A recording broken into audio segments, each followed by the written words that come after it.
Coming up, the team continue their race around the UK to shoot all the national parks in only 1 week. We look at how to use different focal lengths for portraiture. We explore a slate quarry in North Wales. And we start a 2-part series on mastering metering.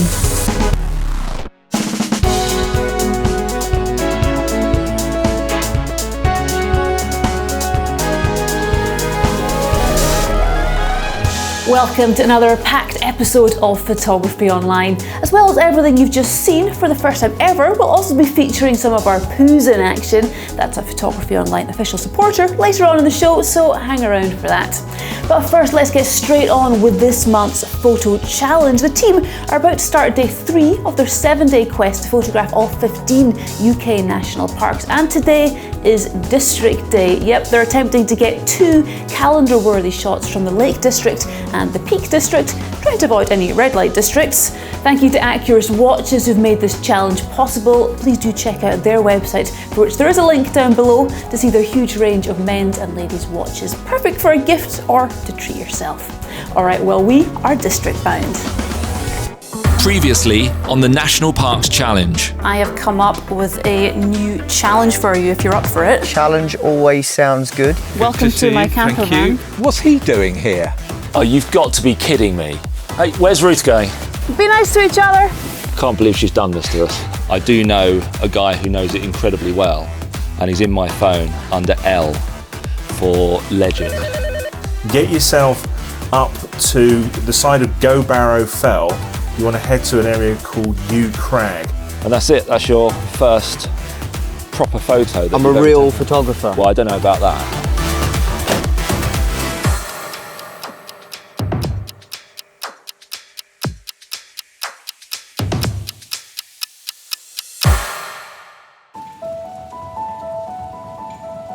There are worse places to wake up than in the Lake District on an atmospheric morning. The conditions weren't calm enough for reflections on the water, so James and I followed the advice of local legend Chris Sale and headed upwards to gain some altitude. The problem was that only Marcus had heard Chris's side of the conversation, which contained the all-important directions. Where do you reckon from here then? Up? I mean, I don't know. No, me either. And do you know what? The 2 people that had the conversation of where we should be this morning are the 2 people that are still in bed. So, well, sod it, let's just carry on that way. Yeah, and you're blinding me with your head torch, so let's go. Annoying James is one of my daily ambitions, so it was good to get that ticked off so early. As commutes to work go, this was pretty good. The only thing preventing it from being better was the company I was in. But putting that to one side for just a moment, the views over Ullswater were breathtaking, and the early morning light was showing good promise. In fact, it was safe to say that my confidence in being able to get a shot worthy of Ruth's calendar was fairly high. Well, we've got 2 views really, haven't we? I'm not sure what's going to work best until the light starts to happen, so I've got the R5, which is probably better with high contrast, so I'm going to shoot this way into the sun, and you can just shoot that, which is looking quite nice, all the curves of the lake. No idea what the hills are called, but it looks good. We'll find out, and the people that do know are asleep, as we said. So yeah, okie dokie. The skies to the east were now alive with shades of pinks and oranges, but the better views were in the opposite direction, so it was simply a case of waiting for the colours in the sky to sweep across to the west.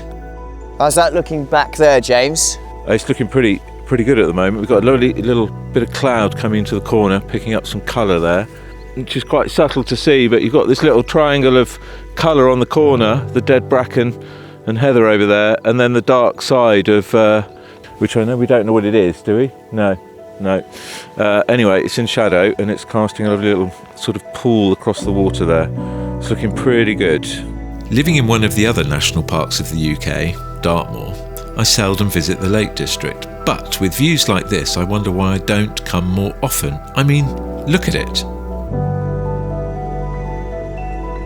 The company I was in was also improving too. Time for an explore, I think. Sun has just popped over the horizon, as you can see, got some nice lights now. It's just about to get perfect, so I better shut up and get the shot now. What? What? Come on. Oh, it's lovely down Right there, at the mate. perfect. Get out of the way. Come on. Where have you been? Oh, it's looking good, isn't it? Move. Spot on. Look at that. Very good. Oh, Come and have a look at this anyway. you got a good spot there, mate.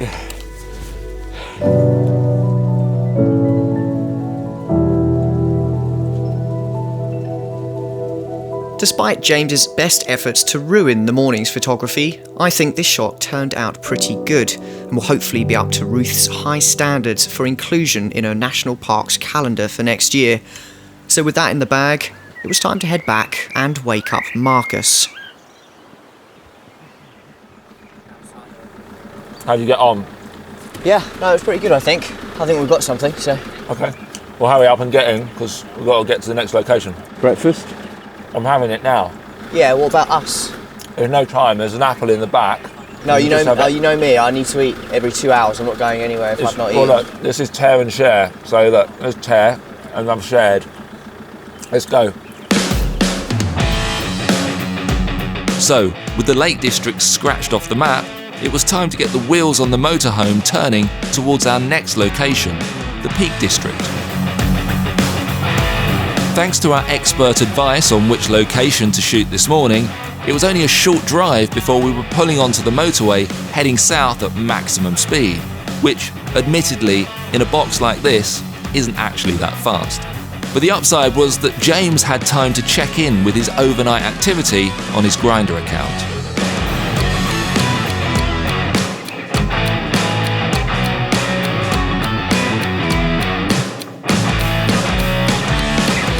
A combination of expert driving and navigation saw us arriving in the Peak District with plenty of time to spare. So I'll hand you over to James. Right, by now, you've probably been dying to see how we've been living. So come on, I'll give you the grand tour. Come on in, come on, let's have a look around to see. Now, one thing we're certainly not short of is tripods. Here, that's Harry's. Camo, very important to be camouflaged at all times in a bright white camper van. So that's important. Now, this is our luxurious dining area. And upon it right now, we've got a selection of cameras. So we've been using mirrorless, Harry's mirrorless all week, my mirrored system all week, and Marcus's beautiful, I have to admit, beautiful big lump of a film camera there rather. That's lovely. All important, Ruth keeping an eye on us there, look. There we are. Never mind. Let's put that, she's been scaring me rather a little anyway, staring at us all week. After dinner, every single evening, without fail, or never, we play cards. So, we've got our Iraqi Most Wanted playing cards. Marcus is actually the ace of spades in there, but they are mostly dead. We've got our Queen Elizabeth II playing cards. She's dead. Anyway, God bless her. Rest in peace and all that. Long live the king. And Harry's Spider-Man top trumps. So, as you can see, we're not short on height at all in here. There's plenty of room. Nobody's banged their head once. And we've got storage everywhere. Wax strips and Viagra. Never mind. Anyway, I'll put those in my... I'll put them in my bag for now. We've got our ideas board. That's yeah, anyway, that's fully under control. Everything's going well. As you can see, the washing up. He's got Harry's let the side down a bit there with his Farley's rusks. Hasn't washed that up, and that's had no wine in it at all. My mug, and yeah, even Marcus's maybe water's dumped in there. Never mind. Anyway, not to worry about any of that. This is the luxurious toilet and shower block in here. There's some hazard tape on there. Let's revisit that shortly. And let me show you, sleeping arrangements, the most important thing of all. Look at this. Look at this. Oh, smooth as butter, that is. Look at that. It's like a fine rioja, as Harry would say. Look at that. Now, I've had to put some very important quite sharp barbed wire up there, actually, just to make sure that I'm left in peace, because that's where I sleep. Now, where the other two are is at the back here. And what are you doing in here? What are you doing? Well, why are you? You're sleeping the wrong way round. Apart from anything else, Where you're supposed else? to. Marcus sleeps along there, and you sleep along there. Where is he anyway? Well, you know, some of us are trying to rest in amongst this all. I know. Well, squalor. anyway, that's my damn coat. You're not having that. I need to keep warm. No, you're not keeping warm. That's my coat. Now, last but by no means least, let's break the seal and see what's going on in here. Will you buckle off? We needed to get out of that enclosed space fast, and with the weather forecast suggesting that the sunlight wouldn't last much longer, we decided to get on with things. In fact, under increasingly cloudy skies, we decided to make the most of our limited time by splitting up to give ourselves 3 times the chance of getting something calendar-worthy. I decided to get stuck in with the first thing that caught my eye. So I've chosen this as my particular viewpoint, and what I like about it is the direction of the light on the rocks, and also got depth as well because I've got this big rock in the foreground and then the wall of rocks behind it. But it's all about the detail. If I come exactly here, I get a window right through the big rock, and there's a manor house right in the distance, and I can get the manor house just framed perfectly, and it's such a small detail that unless it was pointed out to you, you probably never notice it. But once it's there and you realise it's there, then it kind of makes the shot. I've got 2 cameras because they're exactly the same camera essentially, but they've got different lenses on. You can't change the lens on these cameras because they're fixed. So this one's a 90mm and it looks pretty good, but I'm filling the frame with the rocks there. This one's a little bit wider, 65mm, and just gives me a bit more space around the rocks, and I can't work out which one's the best at the moment, so the jury's still out on that. I'll probably end up shooting on both. The problem with rangefinder cameras is that if you need to get the position of the camera millimetre perfect, as I do here, then it's extremely difficult as you can't see through the lens. But after a bit of thought, okay, maybe it was James's idea, I opened the shutter and used a loop positioned on the film plane to see through the lens. It worked a treat and allowed me to perfect the position of the camera to ensure the house was precisely framed through the gap.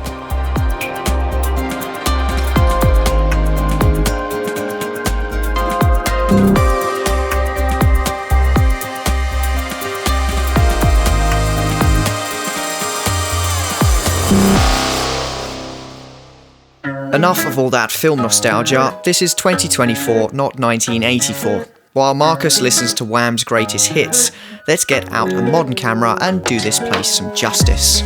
So come down into quite a jumbled mess of overlapping rocks. It's quite chaotic, to be honest, but I kind of love the asymmetry of everything. It's all overlapping slightly, but what I've tried to do is frame a single outcrop of rock in the background, which I'm hoping is going to slightly draw the eye. I'm in at about 35mm, pretty much pointing straight into the sun, so exposure is really quite challenging. I might have to bracket the shot. I don't know yet. I can't get a grad on. I've got all the rocks sticking up into the sky, so I've got it about f14 at the moment just for depth of field through the rocks, and I'll have to sort the exposure as and when the light gets better. At the moment, I mean, it's got no single focal point for me. Now there are a few boulderers kicking about in the rocks over there, and it would be great if one of them perched right on top of that nice outcrop of rock that I framed there. I might get lucky. If I don't, then I'll have to go in search of one of the other guys and see if I can get them to stand on top of a nice cliff for me. As it turned out, luck wasn't on my side, so I had to settle for James as my focal point. I mean, could the photo be off to a worse start? As this shot is all about shape and texture, I think it works better in black and white. But that isn't going to sit well in a landscape calendar of the national parks, so I'm not holding out much hope of this being chosen. Excuses, excuses. If you knew what you were doing, then you'd be shooting with the sun to the side, not into it. Let me show you how it's done. Right, so I've chosen this particular composition here because of the strong visual weight that it has with the huge boulders of granite, and in particular the shadow that the sun's casting upon them right now. The sun, it's I don't know, mid-afternoon, it's very bright. The other 2 guys are scattered about making the best of these tricky conditions. So what I'm looking for is visual weight, shadow detail, exposed for the highlights, and with this 24mm lens, It works now, and it can only get better if the light does anything better at all. Of course, being landscape photography, the light only got worse, but this shot was taken when it was probably at its best on this particular day. Not one to brag, but out of the 3 shots, I would say mine has the best calendar potential. What do you think? So it was time to scratch off another UK park. Next up was Snowdonia, although since this map was printed, it's changed its name to Eriri. Oh, goodness, can I stick with Snowdonia? Anyway, our scratch map was now looking half completed, but with only 7 out of 15 parks ticked off. We still had the majority to do, and only 4 days to go. As we left the Peak District, it became apparent that none of us had any knowledge of Snowdonia whatsoever, and with bad weather on the way, it was clearly not going to be an easy task. Time to make another call to someone who knows it like a local. Hello Harry, how you doing? Oh yeah, not too bad, but as you know, I'm stuck in a camper van with two of our so-called colleagues who just keep finding every excuse to play jokes on me, but you know, it could be worse. But as you know, we're meant to be photographing all the national parks, and tomorrow we've got to do Snowdonia, and we're going to be driving there tonight in the dark, and you know, we just don't know it. So given the weather forecast, which I don't think is fantastic for tomorrow, have you got any suggestions that we can rock up to and have half a hope of getting a decent shot? Yeah, so typical Welsh weather. a lot of clouds, probably windy and wet. Excellent. So you can have no sight of the mountains, I would have thought, so there's no point in doing anything in the mountains. So my suggestion would be Probably Slate quarry. especially if it's wet, because you get a lot of nice kind of, you know, The dampness reflected on the slate and the Yeah. buildings there. within the park itself there is, now excuse my pronunciation, Pen Machno. Okay. so that is actually within the national park. Some of the other ones are actually outside of the national park, so they won't fulfill your needs, shall we say. All right, brilliant. Well, we'll have to give that a go, and well, I'll keep you updated, and I'll let you know if we manage to get anything. Okay, good luck with that, Harry, and I'll speak to you soon. All right. Cheers. Thanks, Nick. Bye. It was long after dark by the time we reached Wales, and despite not looking far on the map, it was midnight before we arrived in the area formerly known as Snowdonia. Amazing peaks and the lakes today. But Yeah, and Peak District just as beautiful as the Lake District. But I'm I wasn't exhausted. expecting that. Yeah, I know, me too. I'm so tired. Please, Me too. please, can we And just stay in a hotel? Phantom snorer I can't. Well, that's it. It's every night in my ear. in your ear, I know. I just need a proper night's sleep. Do you need a bit of Purple Palace magic? I do. Come on, can we go? I think we should. Should we let him come with us? No, he can sleep in the van.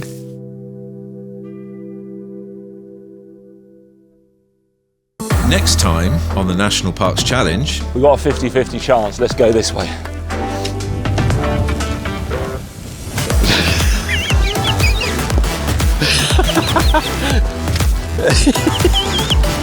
Soaked through, but on the upside, this Welsh rain may well regenerate some of my hair.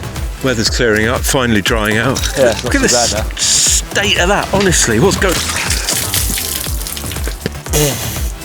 Oh, stop raining. Give him a hug. He needs one. Come on. Oh, It's not God, so now bad. that- That's just made it worse.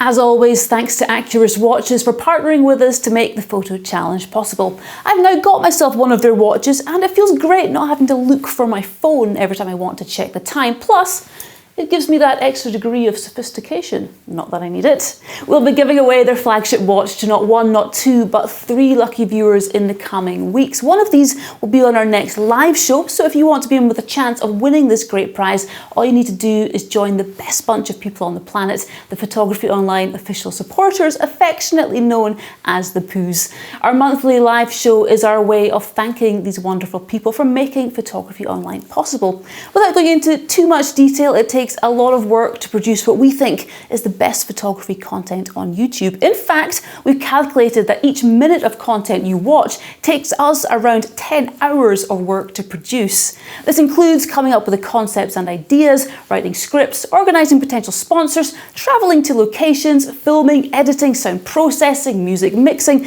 colour grading each clip, adding graphics, the list just goes on. If you appreciate this and benefit from the fruits of our hard work, then please do consider joining the Poos. It's only £3.99 a month, a price we are constantly told is way too cheap, but we want to make it as affordable as possible so that more people can reap the benefits. Simply press the join button or use the dedicated link in the video description. We'll be seeing what some of our Poos are up to soon, but before that, it's time for essential camera skills. This month, we thought it was about time to look at how to use the best focal lengths for portraiture. James went to one of the most colourful countries on the planet, Cuba, just to shoot in black and white. Makes sense.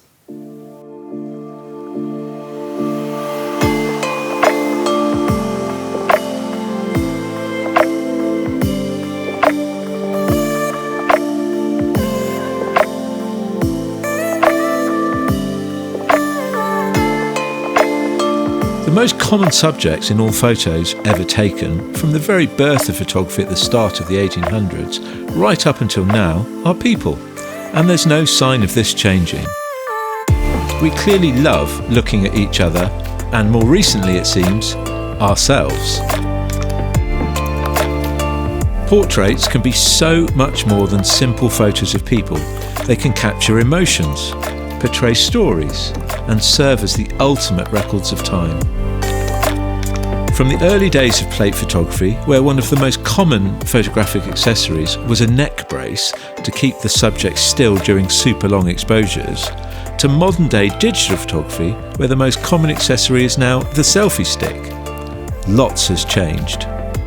One thing that hasn't changed, however, is perspective. Get too close to your subject and you'll start to get distortion. Things will start to look unnatural. And this is nothing to do with the lens. It's to do with distance between subject and camera. One of the biggest misconceptions in photography is that focal length changes perspective. It does not. If we use a wide-angle lens and photograph someone at very close range, their face becomes elongated, with their nose being large and their ears becoming small. This is because we are so close to them that their nose is significantly closer to the lens than their ears. So it is the laws of physics changing their appearance, not the actual lens. To prove this, I've moved back from the subject a slight distance, and the distortion is now non-existent. This proves it has nothing to do with the lens. If we drastically increase the distance between our subject and camera, then the opposite occurs. Their face becomes very two-dimensional. This is because their ears are now the same distance from the lens as the end of their nose. So once again, this has nothing to do with the lens. To record our subject in the most natural and pleasing way possible, which is the aim, the most important thing to do is establish the distance that we want between us and them. Once this is done, we can then choose the focal length to suit the situation. I can tell you now that there isn't a golden distance which works well for all photos, as sometimes we want to put the viewer further from the subject to portray a sense of voyeurism, whereas at other times we might want to put the viewer on edge a little by putting them right in the face of the subject. This is why portraits can be so powerful, and this is a tried and tested technique in the world of cinema photography, where the director will shift the viewer's perspective around to create different emotions and relationships between them and the characters. So to create tension with the viewer, move closer to your subject. To be less intrusive, shoot from a greater distance. However, none of these things have anything to do with focal length.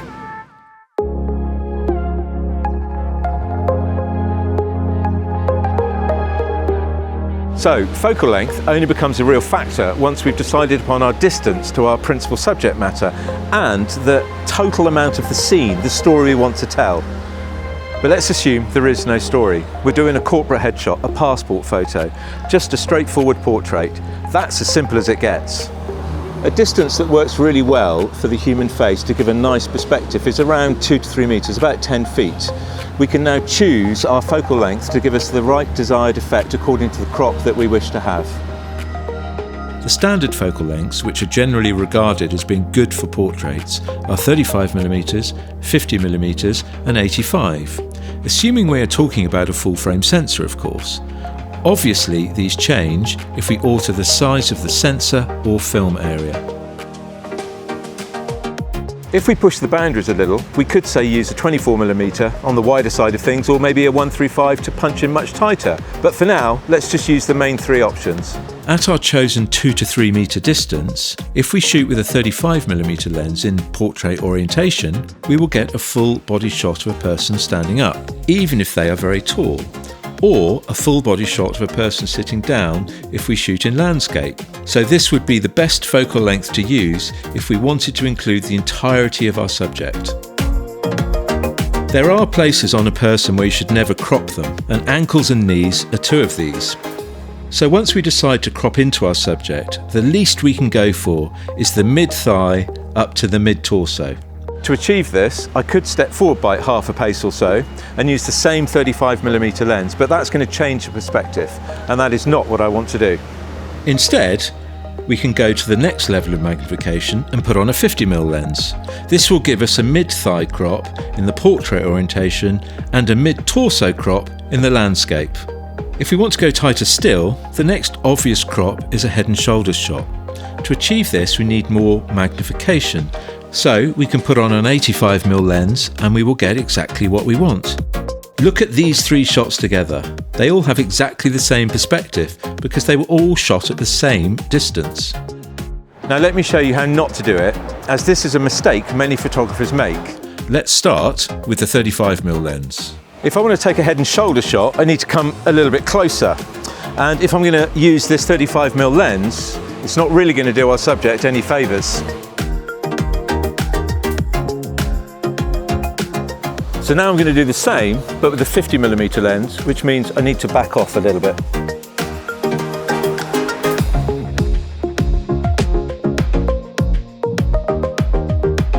And finally the 85mm, which puts me at that 2 metres, that 10 feet distance, the real sweet spot. Comparing these three shots, you can now see how the perspective has changed. This is more proof that it is not the lens causing this change, but the distance to the subject. Anyone who tells you otherwise doesn't understand the laws at play. Don't always think that being too close to your subject is a bad thing, as we can make use of this distortion to create a good final image. I'm now using a 24mm lens, but remember that it's not the lens which is going to be causing the distortion here, it's my close distance. Anything close to the lens will appear significantly bigger than things that are further away, but we can use this to our advantage to make items appear more or less dominant in the final image. Now, keeping to the same close distance, let's go to the other extreme of focal length, which is considered suitable for portraiture, say 135mm. The magnification of this lens is actually over 5 times that of my 24. So I'm now only able to include specific features of my subject, but that's okay if that's what you want. So rather than worry about which lens is best for your photo, worry about the distance that's required to give you the desired effect.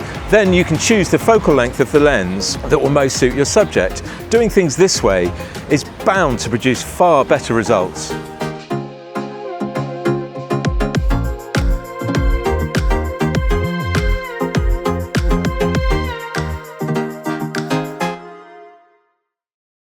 I hope you got some useful tips from James there. We'll be back in Cuba next month as well as in Spain, so you never know, we might be fluent in Spanish pretty soon. Talking of Spain, we run an annual photo holiday there each June. There is still one place available for this year, but details of next year's trip, which appears on the front cover here, as well as all the trips we do throughout the year, are in this, our annual magazine titled Off the Beaten Track. As well as all of our trip info, there are articles and stories from the team, as well as our customers, so it's jam-packed with 70 pages of information. If you'd like a physical copy, then we simply sell them for cost, which is £3.50 plus the postage. If you prefer a digital copy, then it's just £2 and no shipping. Personally, I always like to have a physical copy to read, but whatever you prefer, they can be purchased from our online shop, for which there is a link in the usual place. Okay, well, I promised to show you what some of our poos have been up to, so here are 3 who've recently sent us their selfie videos. Hi, I'm Gemma from the UK and I'm proud to be one of the Poos. Hi, I'm Ian from Cornwall and it's raining again, hence the camera's in the bag. But I'm proud to be a Photography Online official supporter. Hi, I'm Keith Thompson from the UK and I'm happy to be a Poo. We love our supporters. If you want to join them and appear on a future show, simply press the join button.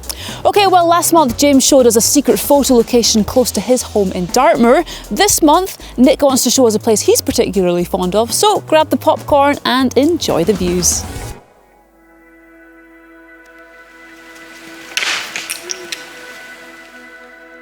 North Wales is well known by landscape photographers for many reasons.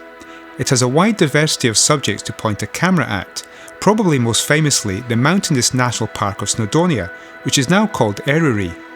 Add to that a rugged coastline, ancient woodlands, lighthouses, etc. The list just goes on.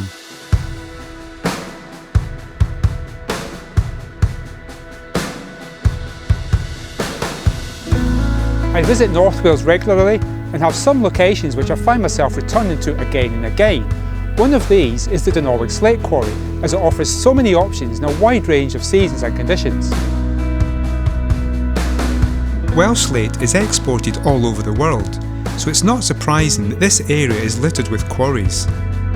Most of these are now disused, but the abandoned buildings and infrastructure provide a great subject matter for photography.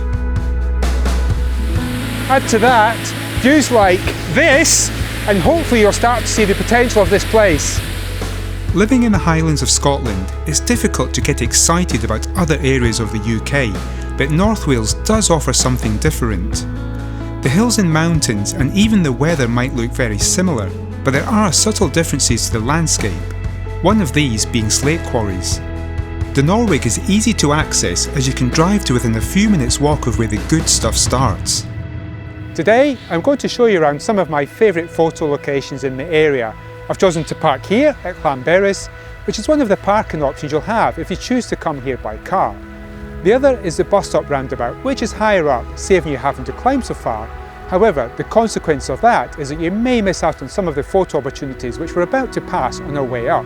Dinorwig occupies a huge area of 700 acres, so don't expect to be able to cover it all in a day. Different locations and subjects will work in different seasons and conditions, so there's always something which will work to its potential. As you can see, it's quite cloudy today. We do have some breaks in front of me, so I might get some light, but there's also some light rain at the moment. So what I will do is I'll head to a location which I know will work well in these conditions. Old slate buildings and derelict mine workings work best when they're wet and under diffused light. This was the main reason I sent the boys to another slate quarry earlier in the show, when they were looking for places to go to for their National Parks Challenge in heavy rain. Over my left shoulder here is a really nice tree in the distance, which you'll need something like a 70 to 200 or a 100-400mm lens. And I shot it 5-6 years ago. It's not going to work today, I don't think, but when I shot it previously, I had some really nice light come and hit this slate rock behind the tree, which really made it stand out. Whereas today, you don't really see it so well. It kind of merges in with the rock in the background, but it's something to think about in the future. It does make a really nice shot. I filmed this during the winter, but Dinorwig works well at all times of year. The summer months provide some welcome colour to an otherwise monotone landscape, with the greens from the deciduous trees contrasting nicely with a backdrop of grey slate. These greens then turn golden in the autumn, so there's plenty of potential at this time too. But as you can see, even in the depth of winter, the dormant foliage has a golden hue to it, which can work really well in colour, but you might find that shooting in black and white is a great option at this time of year.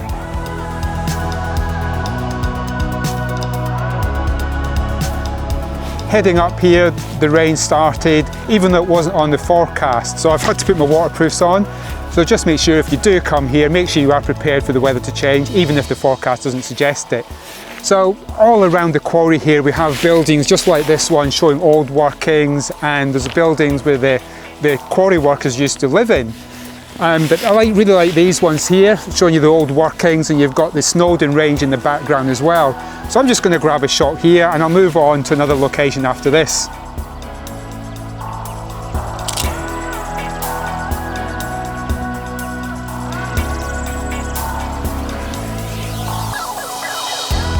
I've come up to this viewpoint here where we've got this amazing rock structure rising out of the ground, locally known as Seamstress Slab or the Titanic, because it looks like a ship coming towards you here. And we've got the Snowdonia range behind, or Urwidfa, and we've got amazing clouds today, and it just really helps to make this shot here really moody and atmospheric. So I'm going to grab a few different compositions from here and head down to another location.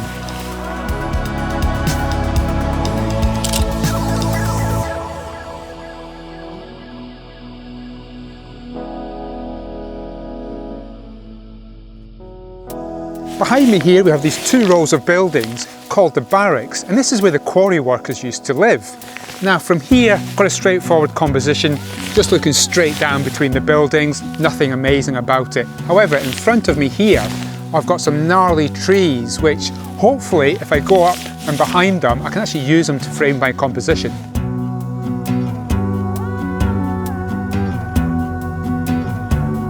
From up here we've got a much better composition. We've got 2 trees here which are arcing out and creating this V shape, framing the sides of the image.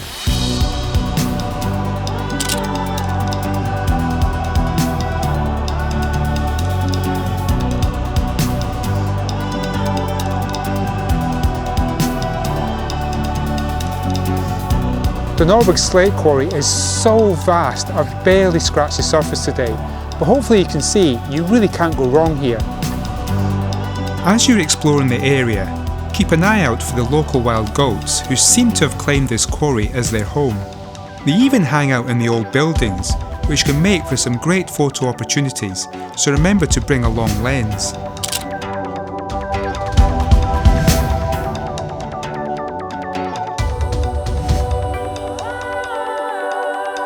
I'll leave you with a couple of my favourite shots from my day at the Norwich Quarry.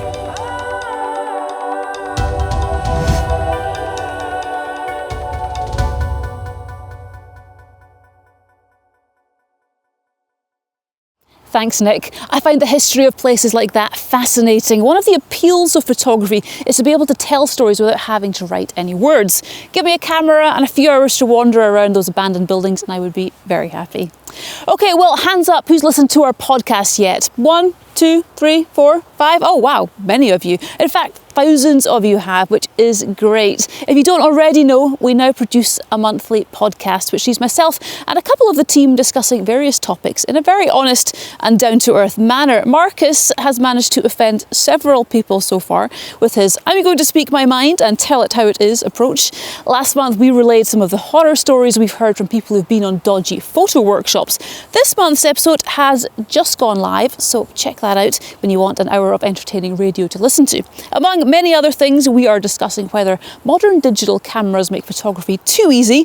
Plus, we're giving away this brand new Think Tank camera bag, so it is well worth checking out. It's free to listen to and it's available on all the major podcast platforms. We also upload each episode a couple of weeks later here on YouTube, so there's no excuses for not being able to find it. Okay, well by now hopefully you'll know that we conclude each show with analogue affairs. However, there is plenty of generic information in this section which can be applied to digital. So even if you don't shoot film or have got any interest in doing so, there is still loads to learn by watching our analogue features. This month is no exception, as Marcus is going to explain how to master metering for the perfect exposure. With digital, you've got the histogram, which makes this task very easy, but it's still useful to understand the principles at play.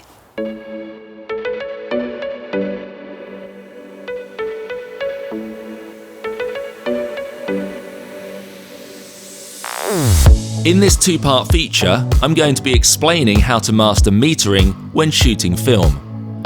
We'll be looking at how to use your camera's built-in meter as well as a handheld meter, starting from the basics up to being quite advanced.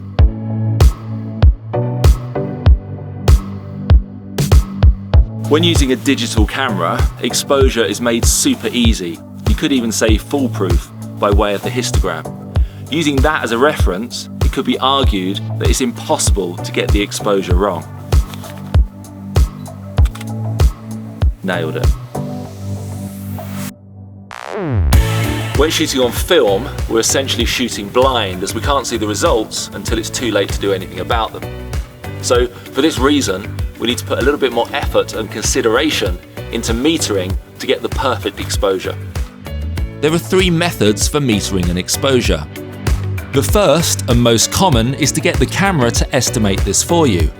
However, there's a potential drawback with this, as cameras can only measure reflected light, something we'll look at in a moment. Many cameras, including the one that I'm using here, don't have a built-in light meter. And if this is the case, then we need to go to option number 2 and use a handheld meter. Now, even if your camera does have a built-in meter, these can still be incredibly valuable, and we'll be looking at how to use them in part 2 next month. But what if our camera has no meter, or the batteries are dead, or we've forgotten our light meter? Well, it happens. Then there is a third option: eyeball it. It's actually a lot easier than you might think to look at a scene with your eyes and be able to accurately work out the exposure. We'll discuss doing this another time, as that deserves a feature all on its own.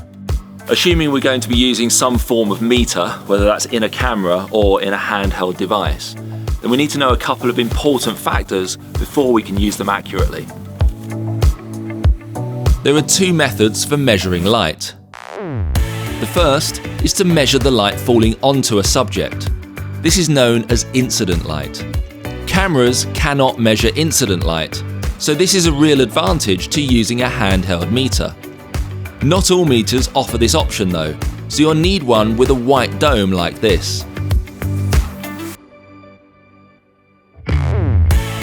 Before we go any further, I want to show you the difference between measuring the incident light falling on our subject, and measuring the reflected light which is being reflected from it, as I think you'll be amazed at the difference. It will also explain why your camera often gets the exposure totally wrong. The camera knows nothing about the tone of the subject we are photographing. It cannot possibly know whether it's white, black, or somewhere in the middle. This checkerboard scenario is a good analogy to use. If we look at the whole table, we can see that it's made up of an even number of bright and dark squares. But if we zoom in on just one square at random, without the surrounding ones to give it context, then we don't know if we're looking at a bright or dark square. Try it now. What do you think this one is?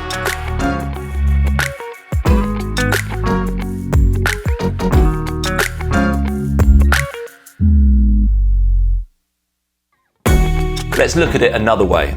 If I have a white card and a black card, which one of them is the brightest? The truth is, we can't accurately answer that question without another piece of key information: the amount of light falling onto them. If this is equal, then the white card will always be brighter, as it reflects more light than the black card. But if we prevent all light from falling onto either card, they are both of equal luminance. Now, if we increase the light falling onto the black card, we don't have to go too far before it becomes brighter in tone than the white card. So something we think of as being white can actually be darker in tone than something which we think of as being black, if the light falling on the black subject is more intense. So the tone of a subject is influenced by 2 factors. Firstly, the amount of incident light which is falling onto our subject, and secondly, the amount of that incident light it reflects. Let's go back to our checkerboard scenario and do a quick experiment. Firstly, I'm going to use an incident light meter to measure the intensity of light falling onto the subject. This is telling me that if I want to photograph this scene at ISO 400, I'm going to need an aperture of f5.6 and an exposure time of 1/50th of a second. Now, of course, I could shoot at other combinations of shutter speed and aperture as long as they equal the same exposure. For example, I could use f4 at 100th of a second or f2 at 400th of a second, which would give me identical exposures, because what we're adjusting to one parameter, we're compensating with the other. This is the exposure triangle at work. If I now use one of those settings to take a picture of this table, in this case I'm going to use 1/200th of a second at f2.8, I'll get the perfect exposure. Here, both black and white squares are recorded accurately. If I now fill the frame with just one square, then it will still be recorded accurately, so we don't need the surrounding squares to give it context. As you can see, when metering from the incident light, white has been recorded as it should. Now, moving to the black square, which has the same intensity of light falling onto it, it has also been rendered correctly. Let's do the same experiment again, but this time using the camera's built-in meter and it's set to aperture priority mode. Now, I'm using a digital camera so I can show you the results immediately, but the same would apply to any film camera or indeed any spot meter. Let's first start by filling the frame with a white square. Remember, the camera has no way of knowing this is a bright subject, so it doesn't know what to do with it. As you can see, it's made a right hash of the exposure. And now we'll do the same, but this time filling the frame with a dark square. But remember, the camera has no way of knowing that this square should be dark. It's only doing what it's been programmed to do. We'll come to that in a moment. If we put these two images, metered using reflected light, side by side, one of a white square and one of a black square, you can see that they are almost identical. Compare these to the ones we got from the incident light reading. And finally, I'm going to zoom out a little so that the frame is evenly split between bright and dark areas. And this time, the camera's going to get the exposure perfect because it's going to average out the bright and the dark and end up with a midtone. It's the same as our eyes having context to the surrounding squares. As you can see, the camera has now got this correct. Most scenes we point a camera at are made up of a combination of highlights and shadows, or in other words, bright and dark areas. Just like with the checkerboard, the camera will average these tones out and theoretically come up with an exposure which is roughly correct. However, this will only happen if the scene it's being asked to meter from has equal amounts of bright and dark areas, which wouldn't be the case with this scene here. All cameras, and indeed all spot meters, are programmed to assume that everything you point them at is a midtone. This is often referred to as 18% grey, and it's exactly halfway between pure white and pure black. Now don't be confused by the word grey, because something that's red, green, blue, or indeed any colour can be a perfect midtone. Something which is 18% grey simply means it reflects 18% of the light which is falling onto it. A white card will reflect about 4/10 or 40% of the light falling onto it. A black card will reflect about 4% of the light falling onto it. Halfway between these two is 18%, and this is what all cameras will attempt to make everything they expose for. This card here is 18% grey, and if I put this in the sunlight and measure the light falling onto the card, the meter tells me that the exposure is f11 1/3 at 125th of a second, ISO 125. As you can see, the camera's rendered this correctly. If I now measure the reflected light using a spot meter, then the exposure should be exactly the same, or at least very similar. Indeed, it's f11 at 125. So the takeaway message here is that when we meter using reflected light, the only time the reading will result in an accurate exposure is when we are either metering from a subject which is a midtone, or from an area which is equally made up of highlight and shadow tones that when averaged out equal a midtone. If you meter from any other area, then you're going to end up with an exposure which is either brighter or darker than expected. Now, it's not the meter that's making this problem. I hate to break the bad news, it's the user. Metering can sometimes seem to be a complicated process, but it really doesn't need to be. If you ignore all the different metering modes your camera might have, such as center weighted, average, evaluative, etc., then it's really quite a simple and straightforward process. Next time, in part 2 of Mastering Metering, I'll be looking at how to use various types of meters so that you always get the perfect exposure. Well, maybe almost always.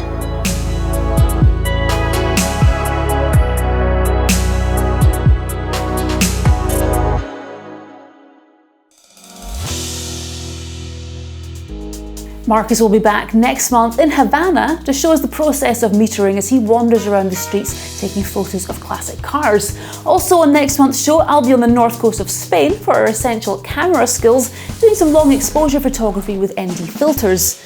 We're also back in Wales as the boys attempt to tick off the 3 Welsh parks on their photo challenge, but all doesn't go to plan and they find themselves well behind schedule.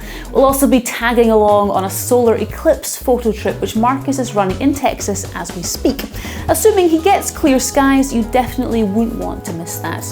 I'm going to leave you with a list of all of our poos. If you're one of them, then you'll see your name appear soon. And if you're not, then you've got these people to thank for this show. I'll catch you next time. But until then, take good care. And most of all, take good photos.